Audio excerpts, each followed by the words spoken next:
எல்லாருக்கும் வணக்கங்க. இப்போ எங்கே பார்த்தாலும் மைக்ரோ கிரீன்னு சொல்லிக்கிட்டே இருக்காங்க.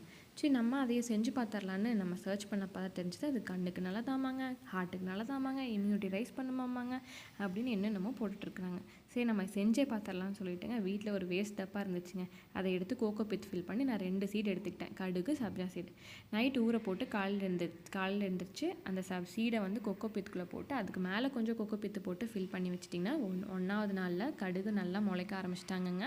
உங்களுக்கு வீடியோவில் பார்த்தாலே தெரிஞ்சு எல்லாம் இது 3வது நாளுங்க. 3வது நாளுங்கும் போது எல்லாம் வெளியே வர ஆரம்பிச்சிட்டாங்க. பட் ஆனால் சப்ஜா சீடு பார்த்தீங்கன்னா உங்களுக்கு பக்கத்தில் பாருங்கள், அது வெறுமனாக இருக்குது. 1 2 மட்டும்தாங்க முளைக்குது. 3 நாள் 4 நாள் ஆச்சுங்க சப்ஜா சீடு முளைச்சி வெளியே வர்றதுக்கு. பட் ஆனால் கடுகு பார்த்தீங்கன்னா நல்லா உங்களுக்கு பெருசாக டிஃப்ரென்ஸ் இருக்குது. இப்போ முளைச்சிருக்கிறதெல்லாம் கடுகுங்க, முளைக்காமல் இருக்கிறதுக்கெல்லாம் சப்ஜா சீடுங்க. சப்ஜா சீடு வளர்கிறதுக்கு 4 நாள் ஆகுதுங்க முளைச்சி வெளியே வர்றதுக்கு. ஆனால் கடுகு அண்ணன் பார்த்தீங்கன்னா நல்லா வளர்ந்துட்டாருங்க.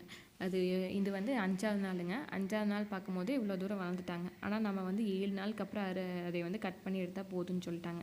அதாவது 2 இலை விட்டால் தாங்க அதோட பெனிஃபிட்ஸ் ஆமாம். அதனால் 2 இலை இப்போ முளைச்சி இப்போ 7வது நாள் பார்த்தீங்கன்னா நம்ம கடுகெண்ணெய் நல்லா வளர்ந்துட்டாருங்க. ஆனால் நம்ம சப்ஜா சீடு இன்னும் வளரவே இல்லைங்க.